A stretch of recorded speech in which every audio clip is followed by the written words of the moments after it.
A millionaire female CEO freezes mid-meeting, unable to close a critical international deal, until a janitor, a single black father, steps in and speaks fluent Mandarin, shocking everyone. What happens next changes all their lives forever. Before we dive in, this video is crossing time zones right now. Tell us, what season is it where you are watching from? The polished brass of the elevator doors reflected Eunice Howard's anxious gaze as she adjusted her designer blazer for the third time in a mere 5 minutes. At 42, she was a titan, one of the rare women who not only entered the boys' club of global finance, but reshaped it. Her name, once dismissed in underfunded startup circles, now echoed with reverence in boardrooms stretching from Manhattan's concrete cathedrals to Tokyo's humming financial corridors. Yet today, as she rode the express elevator toward the 37th floor of the Howard building, her hands betrayed her. They trembled. In her grip was a briefcase, mahogany custom-made, holding the final contract draft for a $50 million joint venture with the Liu Corporation, a culmination of 3 years' worth of negotiations, cultural diplomacy, and midnight Zoom calls. Today's meeting wasn't just another quarterly milestone, it was the cliff's edge. Floor 37, she whispered, watching the digital numbers glow upward, each one tightening the knot in her stomach. This was the deal that could push Howard Dynamics from a multinational to a global powerhouse, or if mismanaged trigger, a wave of investor panic that could unravel everything she'd built. Howard Dynamics had humble roots. It began in Eunice's 300-square-foot apartment, fueled by bad coffee-blistered fingers and sheer willpower. She had coded the first prototype herself and cold-pitched investors between temp jobs. 15 years later, she oversaw a company with over 3,000 employees in 12 countries. But that ascent had its toll. Her apartment had become a penthouse. Her fridge was stocked by assistants, and her evenings were spent not with family or friends, but with glowing screens and shareholder reports. The higher she climbed, the lonelier the air became. The elevator chimed. Its doors opened onto a sunlit marble lobby that gleamed like a palace. Every inch of the Howard building had been designed to command awe. Her heels clicked like a metronome across the polished floor, drawing nods from employees. Some bowed their heads in deference. Others quickly diverted their gaze. Eunice noticed none of it. Her mind was a torrent of calculations, exit clauses, performance incentives, board expectations. Mrs. Howard came a calm, practiced voice. Maria, her senior executive assistant, fell into step beside her, tablet in hand. The Liu delegation arrived 10 minutes early. They're waiting in conference room A. Eunice's pulse spiked. Mr. Liu was famously punctual and culturally meticulous. Arriving early was a signal, expectation, pressure, or both. Did we confirm the interpreter? Eunice asked, her tone deceptively even. Maria hesitated just a beat too long. Mrs. Howard, there's been a complication. Eunice stopped walking. Around them, the lobby seemed to fall silent. What kind of complication? Marcus Thompson was in a car accident early this morning. He's in emergency surgery. I've called every credible translation agency in the city, but with the Lunar Festival and the long weekend, no one has a certified Mandarin business interpreter available on short notice. The floor beneath Eunice might as well have cracked open. Mr. Liu, a seasoned industrialist from Shanghai, conducted all high-level deals in Mandarin. It was a matter of principle and trust. Without a competent interpreter, the meeting would be a farce. Worse, an insult. Eunice's grip tightened on the briefcase. Her knuckles turned ghost white. The echoes of hundreds of employee livelihoods, people with mortgages, children dreams, all seemed to thunder in her ears. How long do we have? She asked. 15 minutes, Maria replied softly. Eunice turned to the vast lobby window, staring blankly at the Dallas skyline. In the span of 15 minutes, her life's work might unravel because of an accident she couldn't control. Keep calling, she ordered, her voice low and hard. Triple the rates. Contact embassy channels. I don't care if they're on the moon. Find me a Mandarin interpreter. Maria nodded and rushed off. Eunice stood motionless, alone in her glass and marble kingdom. From the outside, she was every inch the iron-willed mogul. But inside, a single thread had begun to fray, and she could feel it. Everything she had sacrificed, love, rest, peace, was on the line.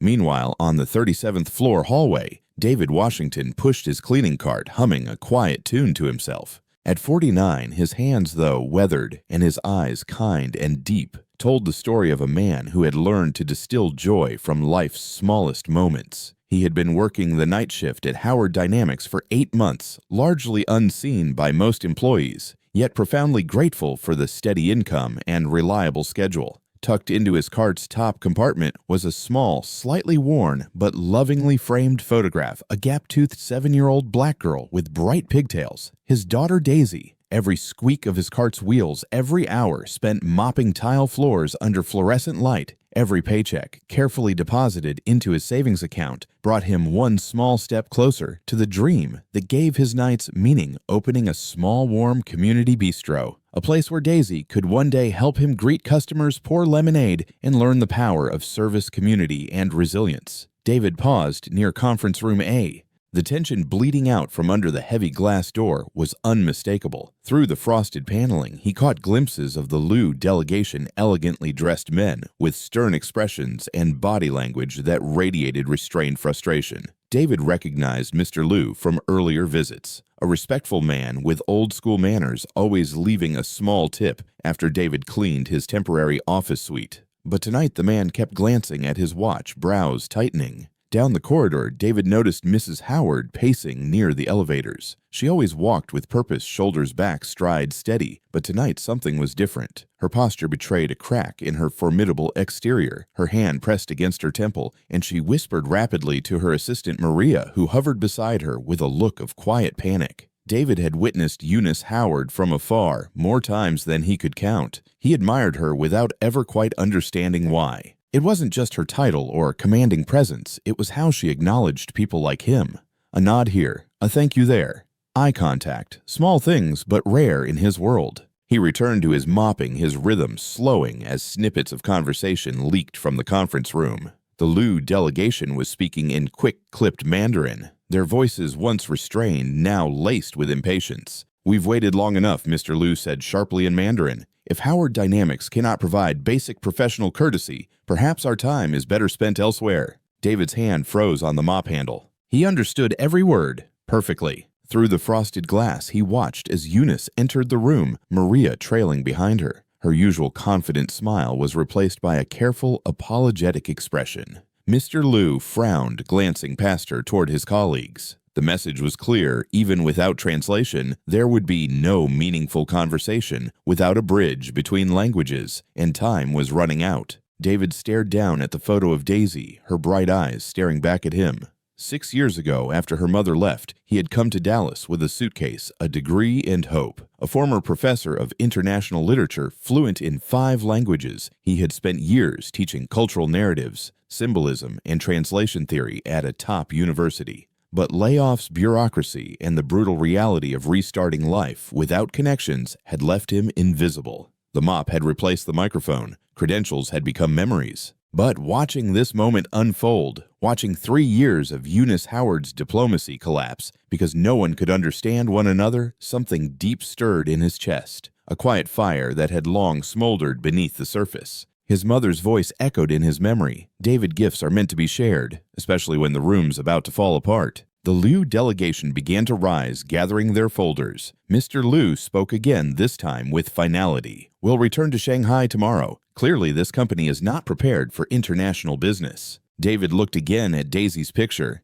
Then he looked at Eunice's face, strained, pale, desperate. Her company was seconds from collapse. He didn't plan what he did next. He just acted. Eunice stood near the head of the conference table, panic tightening every breath. She had spent years nurturing this partnership, navigating cultural nuances, learning from her mistakes, investing in every detail. And now, in front of her eyes, it was slipping away. "Mr. Liu, please," she said, her voice cracking despite her effort to control it. "If you could just give us a few more minutes." Mr. Liu shook his head, speaking in Mandarin with cool finality. Eunice didn't understand the words, but she understood the tone. It was over. Then from the doorway, a quiet voice cut through the room. "Excuse me, Mrs. Howard." Eunice turned. Standing there just outside the doorway was David Washington. He still wore his janitorial uniform. His cart was parked neatly behind him, but his posture had changed. He stood, tall eyes, calm, gaze steady. "Not now, David," she said, instinctively trying to manage the unraveling moment. "We're in the middle of—" "I can help," he said simply. "I speak Mandarin."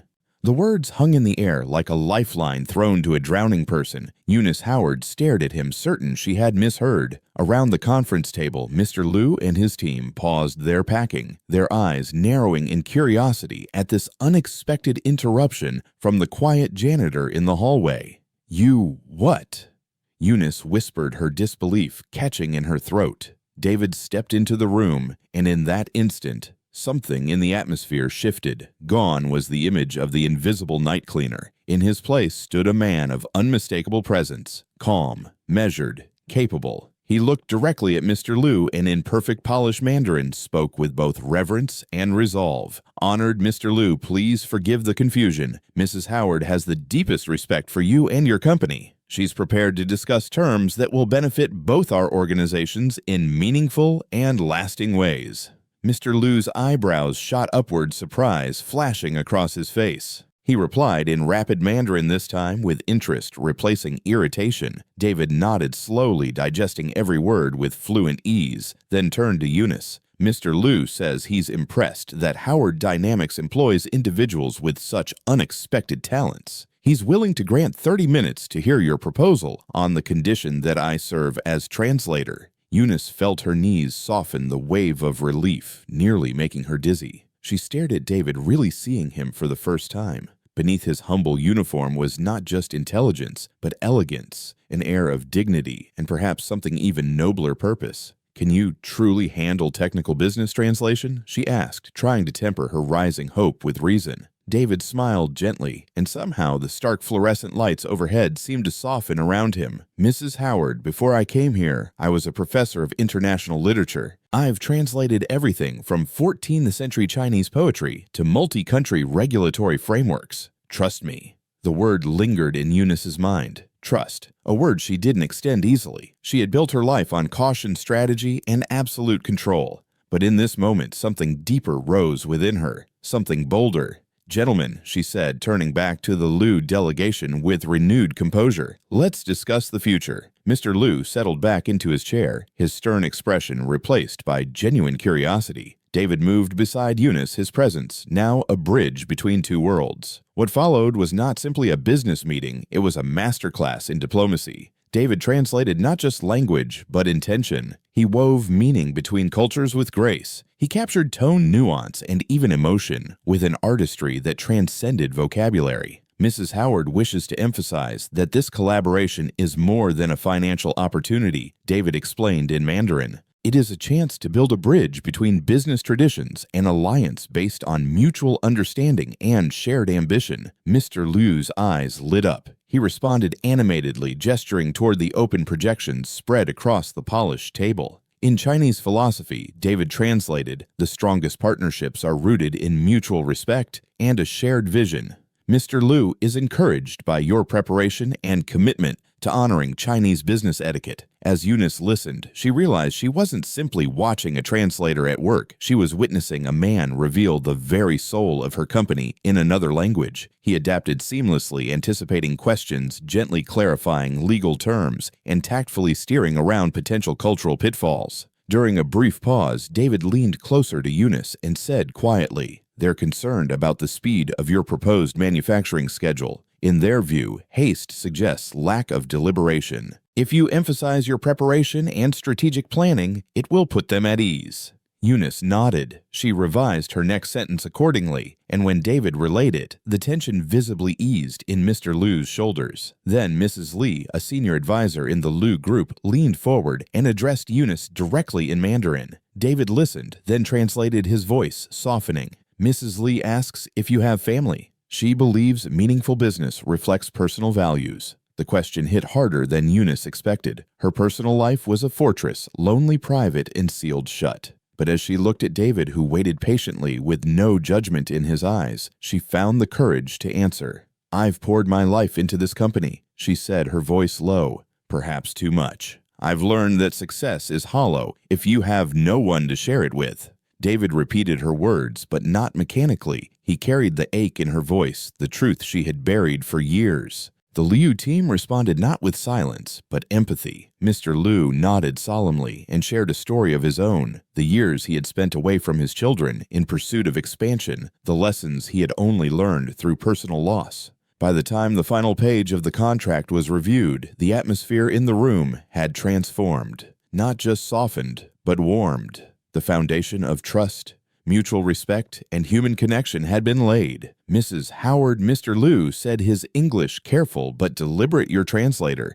He is very special. You are lucky to have him. Eunice turned to David, who remained beside her with quiet humility, as though he hadn't just rescued her company from collapse. For the first time in her long career, gratitude filled her, not professional satisfaction, not pride, something gentler, deeper, something like awe, and possibly something far more enduring.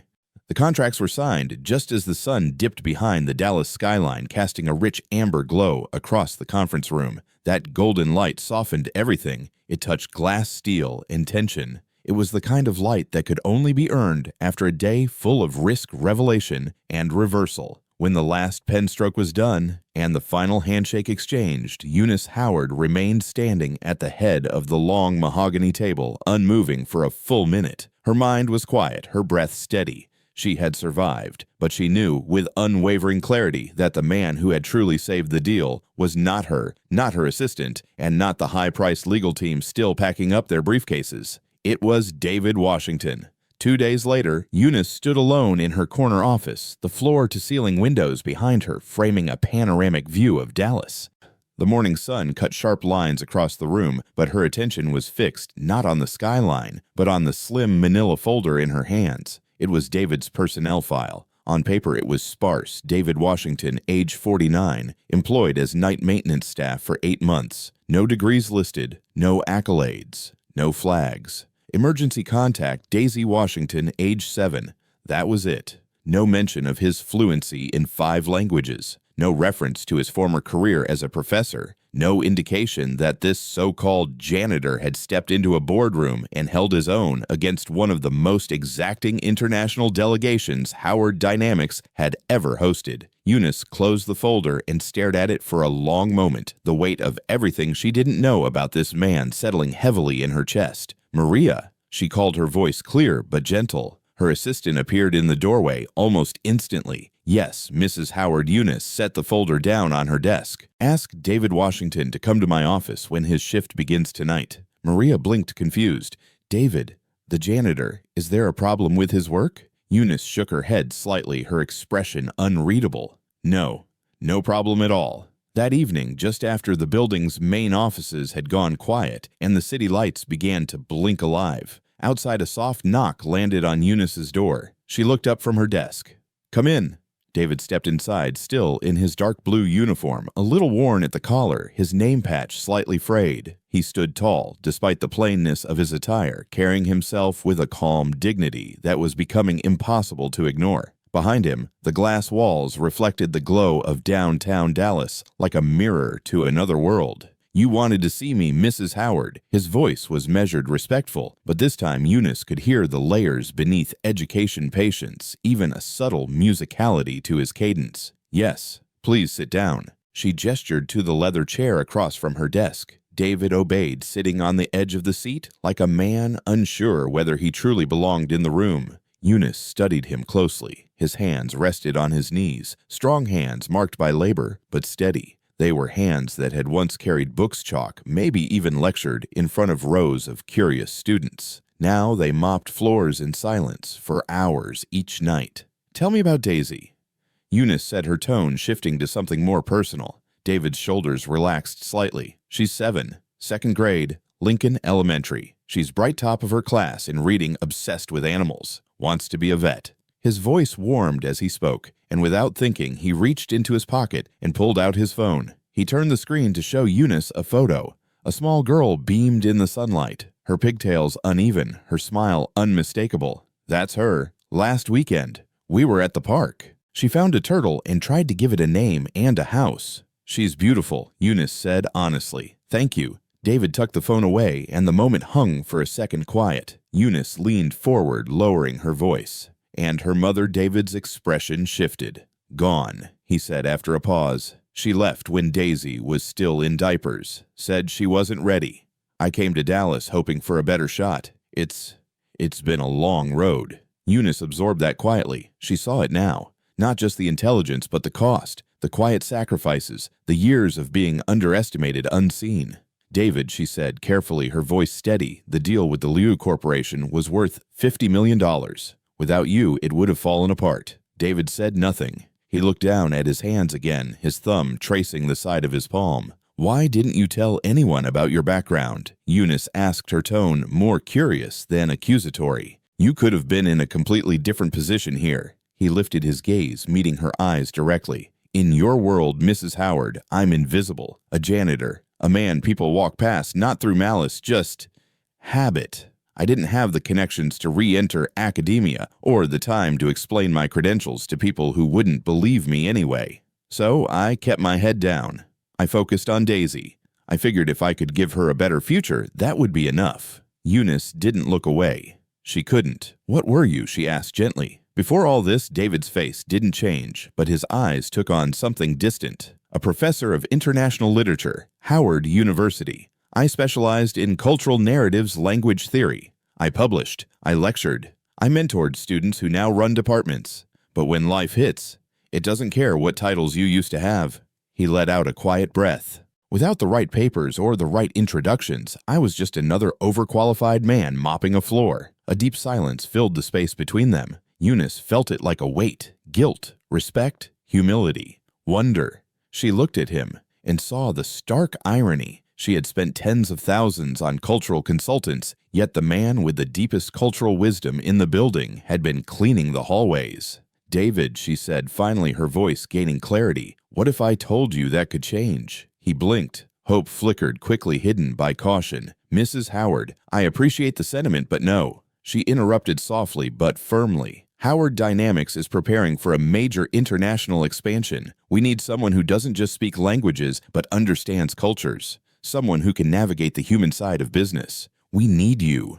He stared at her, trying to gauge whether this was real. Whether this wasn't a temporary flicker of appreciation, but a true shift in how he was seen. What are you offering? He asked finally. I want you to join us, she said, leaning forward, her voice warm and resolute. As Director of International Communications, full benefits, salary appropriate for the position, and, most importantly, a platform to use everything you've worked so hard to preserve. David's mouth parted slightly. Emotion surged fast and unguarded. His eyes glistened, and he exhaled a breath he hadn't realized he was holding. I don't know what to say. Say yes, Eunice replied, and for the first time in years, her voice betrayed something unguarded, something real. That night in the conference room, you didn't just interpret language, you interpreted intention, respect, culture. You translated something that could never be written on paper. You turned a near disaster into a beginning. That's not a skill. That's a calling.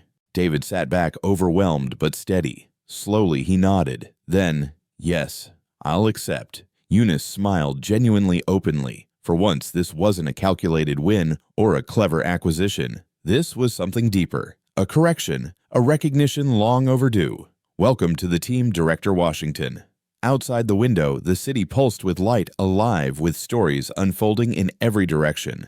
But in that room, one story had just begun its second chapter, finally being told the way it deserved. David thought of Daisy asleep in their modest apartment, her schoolbooks spread across the kitchen table and her sneakers left by the door, like always. He thought of the nights he had worked double shifts just to afford her science projects, of the evenings he skipped dinner so she could have seconds. The dream of opening a small bistro where they'd serve their neighbors together had seemed impossibly far away. Now a door had opened, been opened for him, and that changed everything. The salary, he said, his voice barely above a whisper, afraid even to form the words. $85,000 to start, Eunice replied matter-of-factly. She didn't soften her tone because she knew he didn't need charity, he needed truth.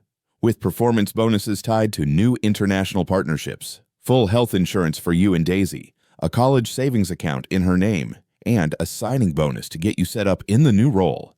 David's fingers curled slightly against his knees. He had saved less than $3,000 after 8 months of janitorial work. And now this. It wasn't just financial. It was a reawakening, a validation, A turning point. There's one more thing, Eunice said, stepping around her desk. She stood by the window, watching the city stretch into the distance. Mr. Liu's team, they specifically requested that you handle all communications moving forward. They said your sensitivity and insight made them feel genuinely understood. They asked for me. David's voice broke, stunned by the notion. Yes. Eunice turned to him. In international business, that kind of connection is more valuable than any financial model. He stood slowly, not entirely trusting his balance, and looked at her with something between wonder and resolve. Mrs. Howard, if this offer is real, if you truly believe I belong in that seat, I swear to you I will not let you down. I know, she said softly, stepping forward. Her voice carried a rare warmth, one that stripped away boardroom titles. But understand, David, this isn't some handout. You earned this. You didn't just save a contract. You revealed what business should be about: empathy, communication, and the courage to step forward when others step back. Later that night, David left her office a different man. Not because of the title, not even because of the salary, but because someone finally saw him fully. In the elevator, he pulled out his phone and called home. Papa, Daisy's voice, groggy and sweet, filled his ear. Mija, wake up. Papa has some news. Our lives are about to change.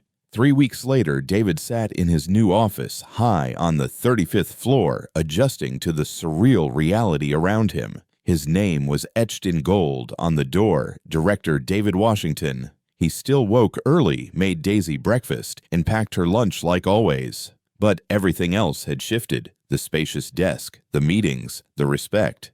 It was real. But so were the whispers. Not everyone at Howard Dynamics welcomed the change. Some executives who had worked there for years side-eyed him during meetings, their expressions laced with condescension. They called his promotion sudden, whispered about his lack of proper background, and questioned whether one moment of heroism justified a leadership role. He heard them, but he didn't let it stop him. Daisy visited the office one Friday afternoon. She gasped as she stepped inside, spinning in his leather chair, her pigtails bouncing.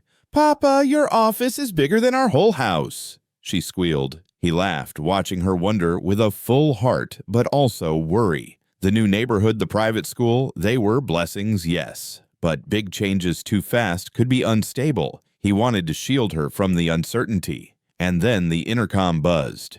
"Mr. Washington, Mrs. Howard would like to see you." He found her pacing behind her desk, a rare thing for the woman known for stillness under fire. Financial reports covered her workspace. Her usually immaculate hair was pinned haphazardly. Her jaw was tight.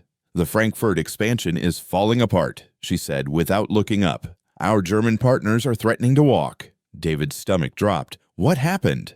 "Cultural missteps," she replied tersely. "Ronnie Griffiths led yesterday's video call and managed to insult half their board. Called them rigid. Questioned their timelines. They said we're just another arrogant American firm." David exhaled through his nose. He knew Ronnie. Ivy League educated, fierce on paper, but tone-deaf to nuance. International business wasn't brute strategy. It was conversation, respect, listening. "How bad is it?" David asked, his voice steady. "They've given us 48 hours to send someone to Frankfurt for face-to-face apologies and renegotiation. If we can't repair the relationship," Eunice's voice trailed off, but the dire implication hung heavy in the air. David studied her face, seeing the profound exhaustion beneath her professional mask. "Eunice," he said, using her first name for the very first time, a subtle shift in their dynamic. "You want me to go to Frankfurt?" She met his eyes directly. "David, you saved the Liu deal through your deep cultural understanding and genuine respect. I need someone who can rebuild trust, not just translate words. Will you do it?" The immense weight of responsibility settled squarely on David's shoulders. This wasn't just about his extraordinary language skills. It was about representing Howard Dynamics, proving his worth to skeptical colleagues, and most importantly, justifying Eunice's unwavering faith in him. "When do I leave?" he asked, his resolve clear. Relief flooded Eunice's features. "Tonight. I'll have Daisy book your flight and hotel David." She paused, a flicker of vulnerability in her expression. "I know I'm asking a lot. This company, these employees, they're depending on us, on you." David stood straightening his shoulders with quiet determination. "Eunice, you gave me a chance when no one else would. You saw potential where others saw only limitations. I won't let you down." As he reached the door, Eunice called his name. David, thank you for everything. Their eyes met across the office, and for a fleeting moment, professional boundaries seemed to dissolve into something deeper, something far more personal. Frankfurt's crisp autumn air carried the scent of history and ambition as David emerged from the taxi outside the imposing glass headquarters of Mueller and Associates. His hands were steady, despite the immense magnitude of what lay ahead, repairing a relationship that could single-handedly determine Howard Dynamics' entire European future. The German executives he knew were expecting another arrogant American, someone like Ronnie Griffiths, who would barrel through negotiations with blatant cultural insensitivity and corporate bluster. Instead, they would meet David Washington, a man who profoundly understood that true business at its core was fundamentally about human connection. Herr Santos. The receptionist's surprise was evident when David introduced himself in fluent German. Word had already spread that Howard was sending their cultural specialist, but no one had anticipated the former American professor who spoke 5 languages with such academic precision. Klaus Müller, the senior partner, was a distinguished man in his 60s, with silver hair and intelligent eyes that had witnessed decades of intricate international negotiations. His handshake was firm, but cautious as he meticulously evaluated this unexpected representative. Herr Müller David began in perfect German. I come to you with sincere apologies from Howard Dynamics. We failed to show proper respect for your company's distinguished history and traditional business values. This was inexcusable, and I'm here to make amends. Klaus's eyebrows rose slightly. In German business culture, acknowledging fault required profound courage and unequivocally demonstrated a genuine intention to repair relationships. Most American executives Klaus knew would have arrived armed with justifications and excuses. Your German is quite impressive, Herr Washington Klaus replied in English, subtly testing David's cultural adaptability. Tell me what makes you think Howard Dynamics deserves a second chance. David had spent the 10-hour flight meticulously studying Mueller and Associates' history, their long-standing family business traditions, and their invaluable contributions to German engineering excellence. But more importantly, he had reflected deeply on what Eunice had taught him about the courage to be vulnerable in business relationships. Herr Müller David responded, meeting Klaus's gaze directly. Excellence isn't about achieving perfection. It's about humbly learning from mistakes and unequivocally demonstrating growth. Howard Dynamics made an error in judgment, but our core values align intrinsically with yours: quality, integrity, and profound respect for partnership. I'm not here to make excuses. I'm here to show you who we truly are. Over the next 4 hours, David patiently rebuilt trust through genuine conversation, profound cultural sensitivity, and a detailed, nuanced knowledge of German business practices. In my experience, David shared during lunch at Klaus's favorite traditional German restaurant, Trust, is built drop by drop. Klaus smiled for the first time that day. Herr Washington, in 40 years of international business, I've rarely met someone who understands that relationships truly matter more than contracts. Your Eunice Howard is exceptionally wise to trust you with this mission. By evening, preliminary agreements had been reached, and Klaus had extended a rare honor. He had invited David to dinner with his family, an invitation rarely extended to mere business associates. As they shook hands outside the restaurant, Klaus spoke in German. Tell Mrs. Howard that Mueller and Associates looks forward to a long and prosperous partnership with Howard Dynamics and Herr Washington. You have given me hope that American business is changing for the better. David called Eunice from his hotel that night, his voice tired but triumphant. The Frankfurt deal is back on track, he reported. Klaus wants to fly to Dallas next month to finalize everything. David, you're incredible. Eunice's voice carried an emotion that went far beyond professional gratitude. I don't know how to thank you. We're partners in this. David said softly, your vision, my execution. Together we're building something truly special. After hanging up, David stood at his hotel window, looking out at Frankfurt's ancient spires illuminated against the night sky. He thought of Daisy, fast asleep in Dallas, and of Eunice, likely still working late in her office. For the first time since leaving his academic career, he felt like he truly belonged somewhere. The resounding success in Frankfurt transformed David's standing within Howard Dynamics virtually overnight. Colleagues who had once whispered doubts now eagerly sought his advice on complex international projects. The executive team, initially skeptical of Eunice's audacious decision, began referring to him as our secret weapon in overseas negotiations. But success, as David was quickly learning, brought with it unexpected pressures. He found himself traveling constantly to London, Tokyo, Sao Paulo, building relationships and diligently closing deals that would have been utterly impossible without his unique cultural expertise. Each victory undeniably strengthened Howard Dynamic's international reputation while simultaneously pulling him further and further from the simple, cherished life he had once known. "Papa, you missed my school play," Daisy said quietly one evening when David returned from a week-long trip to Singapore. Her words uttered with the innocent directness of a child cut deeper than any business criticism he had ever received. "I'm so sorry, Mija." David knelt beside her bed, guilt weighing heavily on his heart. "Papa is working very hard to give us a better life. But I don't want you to miss the important moments." Daisy, wise beyond her 7 years, studied her father's tired face. "Papa, are we rich now?" The question surprised him. They had moved to a much better neighborhood. Daisy attended a prestigious private school, and their financial worries had all but evaporated. But wealth, he realized, felt utterly meaningless when measured against missed bedtime stories and empty chairs at school events.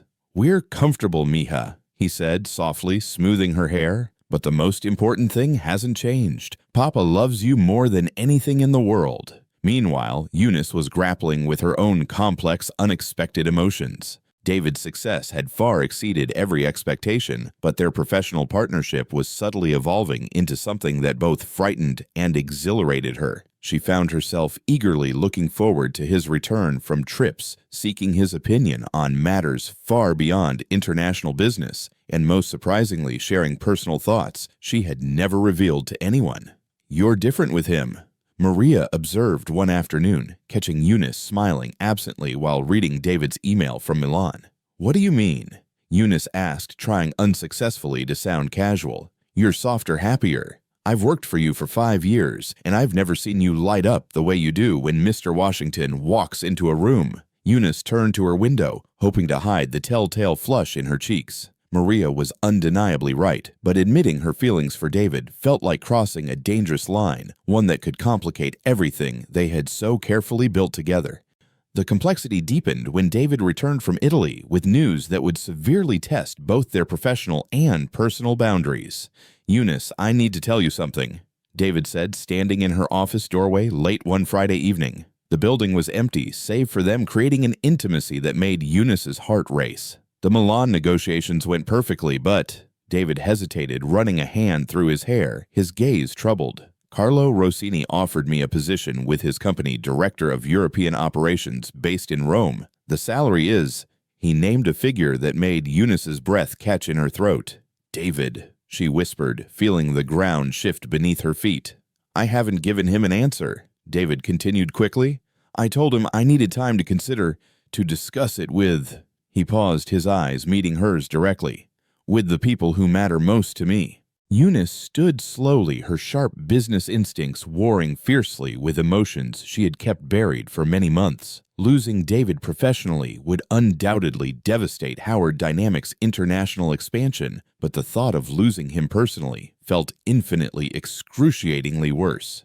"What do you want to do?" she asked, her voice barely audible. David stepped closer, close enough that she could discern the subtle scent of his cologne, see the exhaustion and confusion swirling in his dark eyes. "Eunice, I've been thinking about what success truly means. 6 months ago, I was invisible cleaning floors just to support my daughter. Now I have opportunities I never dreamed possible. But," Eunice prompted softly, knowing there was more, "but I'm missing Daisy's childhood, and I'm—" David's voice dropped to a whisper filled with raw honesty. "I'm falling in love with someone I can't have."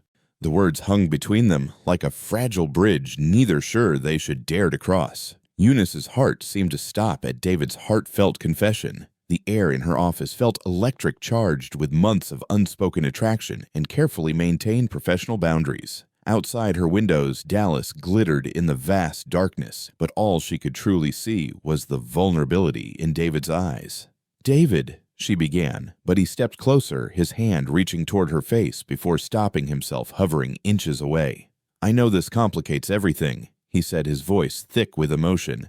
"I know you're my boss, that there are rules, expectations. But Eunice, what we have, it's more than a business partnership. You feel it too, don't you? Eunice had built her formidable career on iron control, on keeping emotions rigidly separate from business decisions. But standing there seeing David's raw, unflinching honesty, she felt her carefully constructed walls crumbling, dissolving into dust. "Yes," she whispered, her own voice barely audible. "I feel it." David's eyes closed briefly, relief and fear warring across his features. "Then what do we do?"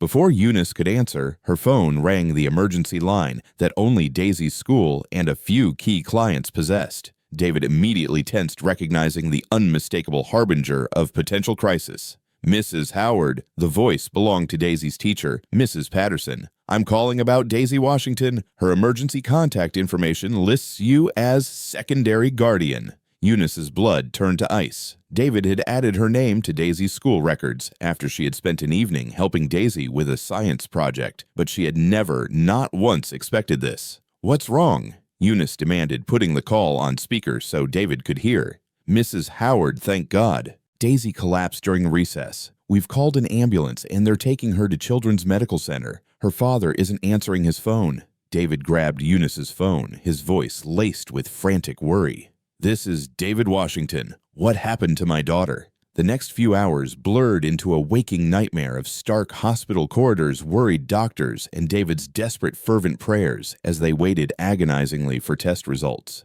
Eunice stayed steadfastly beside him, holding his hand when grief momentarily overwhelmed his composure, making urgent phone calls to ensure the very best pediatric specialists examined Daisy. Mr. Washington, Dr. Emily Liu, no relation to their business partner, emerged from Daisy's room with a gentle expression. "Your daughter is going to be fine. She had a febrile seizure brought on by a severe ear infection. It looks dramatic, but it's actually quite common in children her age." David's legs gave out with overwhelming relief. Eunice caught him, her arms wrapping securely around his shoulders as months of carefully maintained distance dissolved instantly in the face of what truly profoundly mattered. "She's asking for you." Dr. Liu smiled warmly. "Both of you, actually? She keeps mentioning Miss Eunice and asking if you're coming to see her." In Daisy's hospital room, the little girl looked small and pale against the stark white sheets, but her eyes lit up brightly when she saw David and Eunice together. "Papa, Miss Eunice," she whispered, her voice frail. "I was so scared, but the nurse said you were both here taking care of me." David kissed his daughter's forehead, tears streaming freely down his face. "Mija, you scared Papa so much, but you're going to be fine now." Daisy looked seriously at Eunice. "Miss Eunice, were you scared too?" Eunice knelt beside the hospital bed, her heart aching at the unwavering trust in Daisy's young eyes. "Yes, sweetheart," she said, her voice tender. "I was very scared. You're very important to me."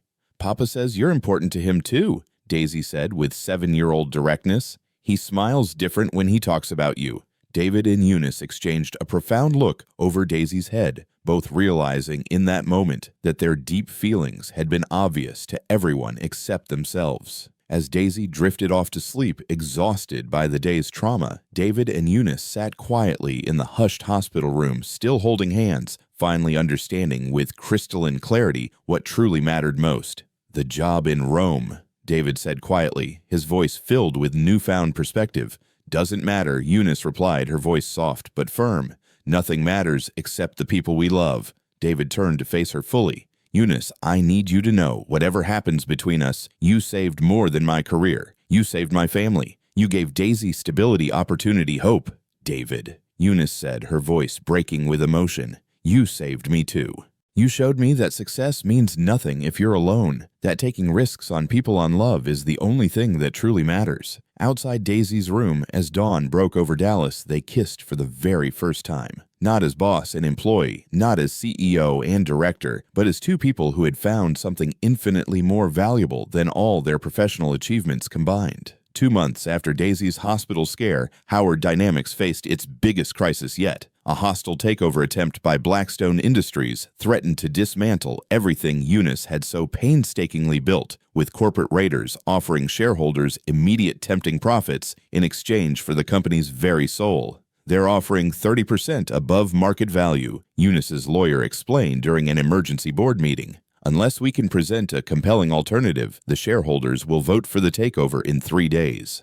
Eunice sat at the head of the massive conference table surrounded by board members whose loyalty she knew wavered as swiftly as stock prices. Some of these individuals had supported her for years, but 30% returns spoke louder than sentiment. "There has to be another option," she said, her voice steady despite the turmoil churning in her chest. "There is," said board member Andrew Harris, a gray-haired veteran of countless corporate battles. Blackstone's offer assumes Howard Dynamics is primarily a domestic company, but our international expansion, particularly our Asian and European partnerships, represents value they haven't calculated. All eyes turned to David, who had been quietly reviewing financial projections. His transformation from janitor to a pivotal key executive had become legendary within the company, but now that hard-won reputation would be tested under the ultimate pressure. "David?" Eunice said, her gaze firm. "What do you think?" David stood, commanding the room's attention with a newfound quiet authority. "Blackstone sees Howard Dynamics as just another American company to strip and sell. They don't understand that we've become something more, a truly international organization built on relationships, not just contracts." He moved to the presentation screen displaying partnership agreements and revenue projections that painted a vivid picture of exponential growth. The Liu Corporation partnership alone will generate $100 million in revenue over 5 years. The Muller Alliance opens all of Central Europe to our expansion. The Milan connection gives us manufacturing capabilities that Blackstone couldn't replicate in a decade. David's voice grew stronger, more confident with each compelling point. But more importantly, these partners chose us because of trust, cultural understanding, and profound personal relationships. Blackstone can't acquire those assets. They can only destroy them. Andrew leaned forward, intrigued. What? What are you proposing?" "Instead of selling to Blackstone, we accelerate our international expansion," David declared, his gaze sweeping across the room. "I have commitments from partners in 12 countries who are ready to invest directly in Howard Dynamics, not a takeover, but a true global partnership that makes us too valuable to acquire and too strong to intimidate." Eunice felt an immense wave of pride and love surge through her as she watched David command the room. This was the man she had fallen in love with, brilliant, passionate, unafraid to fight for what truly mattered most. "The numbers work," said CFO Patricia Goldman, studying David's projections intently. "If even half these international commitments materialize, we'll exceed Blackstone's offer while maintaining control of the company." "There's one condition." David continued, his eyes meeting Eunice's across the table. "This strategy requires complete commitment to international development. We stop being an American company that simply does business overseas and become a global company that happens to be headquartered in Dallas." The boardroom remained completely still, the gravity of David's words sinking in like a deep tide. Every face around the polished table stared back at him, some with doubt, some with awe, and others with the weary calculation of seasoned executives grasping the magnitude of what was being proposed. Eunice Howard, seated at the head, understood instantly that this was more than a strategy. David wasn't just outlining a fiscal maneuver, he was giving her a lifeline, a bold way to not only preserve Howard Dynamics, but to elevate it into something enduring, something visionary. "How long do we have to make this work?" asked Andrew Harris, his voice low, thoughtful, no longer combative but contemplative. 72 hours, David answered without hesitation. "I can reach every key partner in that time, but I'll need authority to speak on behalf of Howard Dynamics and make binding commitments." The words were simple, but the weight behind them was enormous. It meant risk, trust, and sacrifice. Eunice rose to her feet, her voice firm with conviction. "Then as CEO, I'm assigning David full authority, effective immediately. The board will reconvene tomorrow. Tonight he acts on our behalf." After the meeting, as the boardroom emptied and pockets of side conversations sparked like electricity in the hallway, David and Eunice found themselves standing alone in her office once again. The same place where so many decisions had been made, so many battles fought quietly behind closed doors. But this moment felt different. There was no more time for pretense. "Are you absolutely sure about this?" Eunice asked softly, searching his face for hesitation. "If this fails, it's not just our careers. We both fall together." David stepped closer, his voice quiet, resolute. "Eunice, 6 months ago I was invisible, sweeping these halls, no one knowing my name. But you did. You saw me. You gave me a chance to be more than a paycheck. You gave me purpose." He swallowed hard, his throat tightening. "I'm asking you to believe in me one more time, not just for the company, for us, for Daisy." Eunice felt a pressure behind her eyes, emotion swelling before she could stop it. She reached up, cupped his cheek with one hand, and pressed her forehead gently against his. "I do believe in you," she whispered. "Go. Fight for what we've built. Fight for what we haven't even dared dream yet." As David left that room and stepped into the storm ahead, neither of them knew what the next 72 hours would bring. But Eunice knew this with certainty. She had never trusted anyone more. What followed was nothing short of extraordinary. David plunged into a whirlwind of activity that blurred day and night, fueled by adrenaline resolve and something far more powerful, heart. He barely slept. His voice grew hoarse from constant calls, but his energy never wavered. He toggled between languages without pause, shifting from Mandarin to German Portuguese to Korean, drawing from every relationship he had fostered during his short but transformative tenure as Director of International Communications. Each conversation wasn't a sales pitch. It was a testament. The first breakthrough came from Klaus Müller, whose voice thundered with characteristic German precision over a crackling video call. "Herr Washington Muller and Associates will invest $5 million. You've earned our trust, not by numbers, but by your integrity. That is rare, and that is worth backing." The next came Faster Chen Wei from Shanghai, who pledged $10 million, citing not only the strength of Howard Dynamics' strategy, but David's commitment to cultural empathy and mutual respect. "You understand the soul of partnership," he said, nodding solemnly through the screen. "We want in." Then came South Korea, Brazil, Canada, each one adding fuel to a growing fire of momentum. But perhaps the most unexpected and powerful endorsement arrived in the middle of a sleep-deprived night from Roberto Vasquez, a major player in global logistics. David Roberto said, his voice reflective, slow, sincere. "I've been watching you. Your story, it reminds people why we still believe in this game. You're what the next chapter of business should look like. Not power, not money, but vision and grit. Global Solutions is committing $15 million, and I hope someday my own son will work for a man like you." By the time dawn broke over Dallas on Thursday morning, David had secured a staggering $47 million in investment commitments, nearly double what Ronnie Griffiths and Blackstone Industries had put on the table. The board meeting that morning was held in the same room, but the air felt different, charged, hopeful, electric. Eunice addressed the group, her voice clear, unwavering. "We have a choice. We can accept Blackstone's offer and give away the soul of this company, or we can trust the work David has done. The future he's proven is possible. A future where Howard Dynamics doesn't just survive, but leads." The vote was called. Not a single hand rose against her. It was unanimous. As the boardroom erupted in murmurs of relief and restrained celebration, Andrew Harris approached David with a rare smile. His voice was low, but his respect unmistakable. "Son, I've been in this business for 4 decades, and I've never seen anyone turn around a company's fate like that in 3 days. You didn't just save Howard Dynamics, you changed what this company means." David stood there, exhaustion settling into his bones, but something else in his eyes, calm, purpose, pride. Across the room, Eunice met his gaze. She didn't need to say a word. He already knew. This wasn't the end of their journey. It was just the beginning.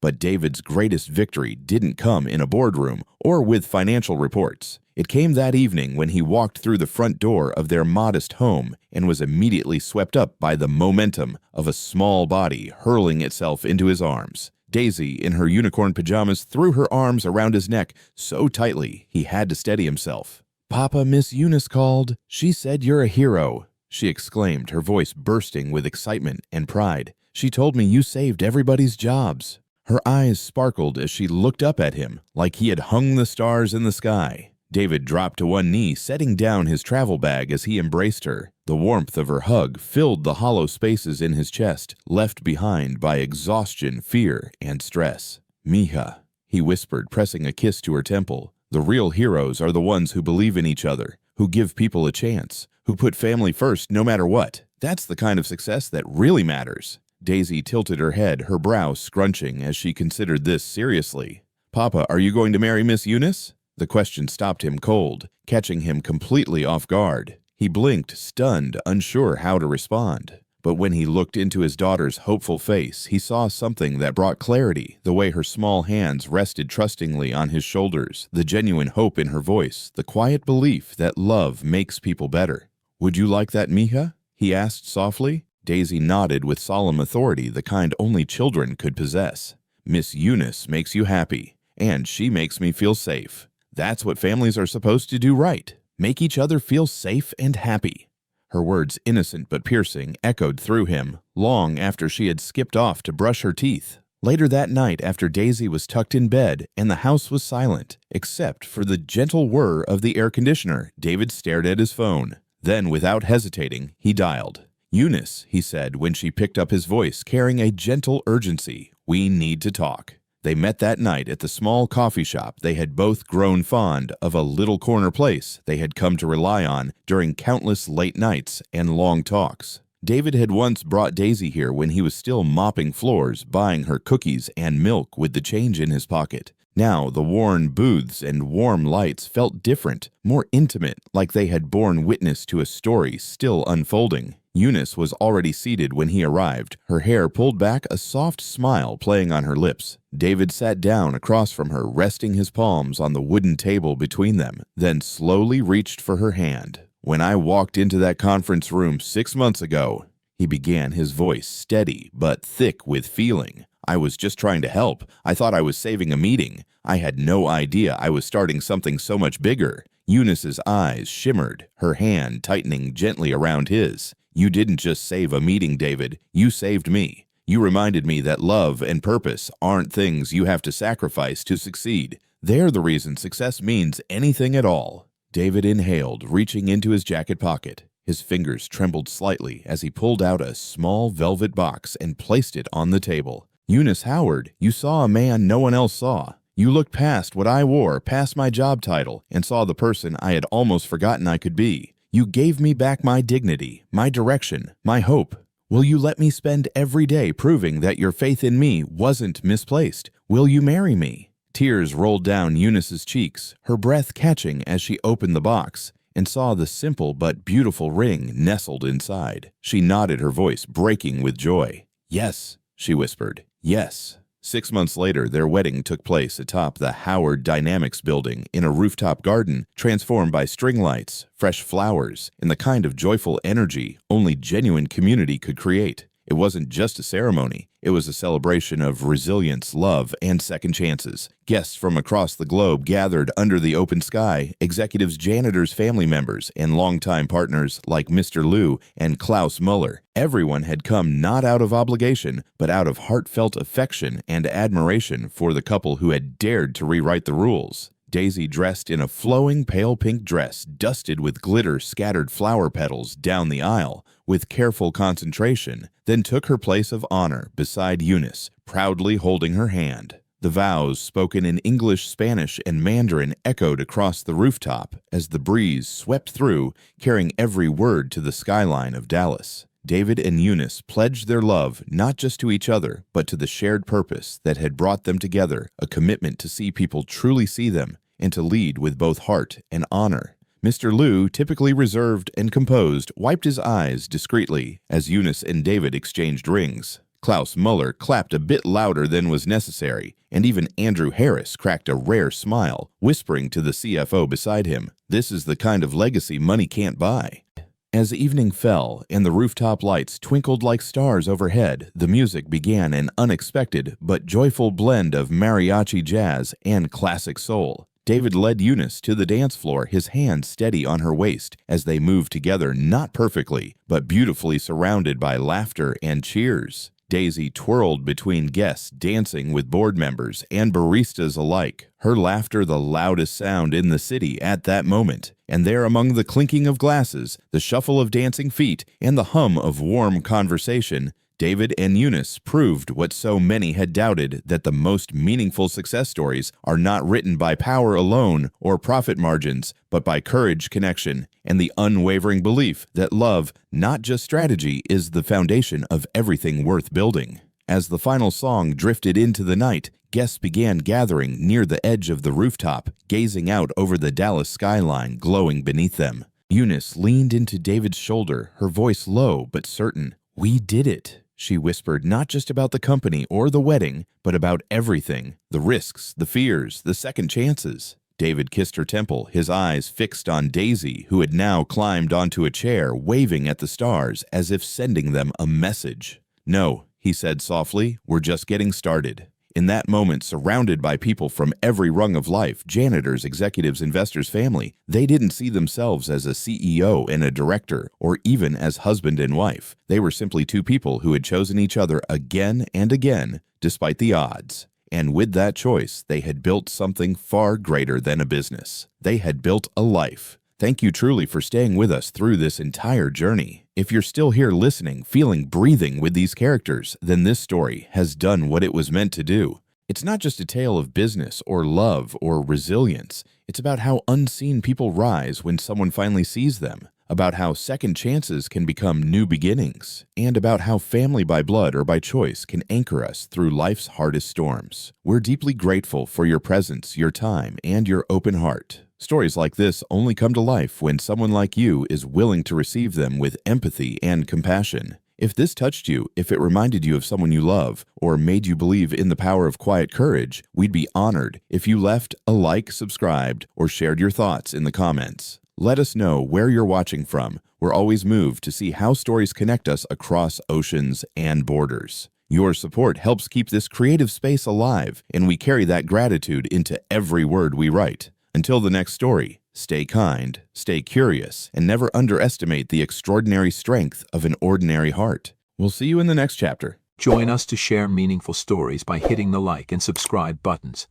Don't forget to turn on the notification bell to start your day with profound lessons and heartfelt empathy.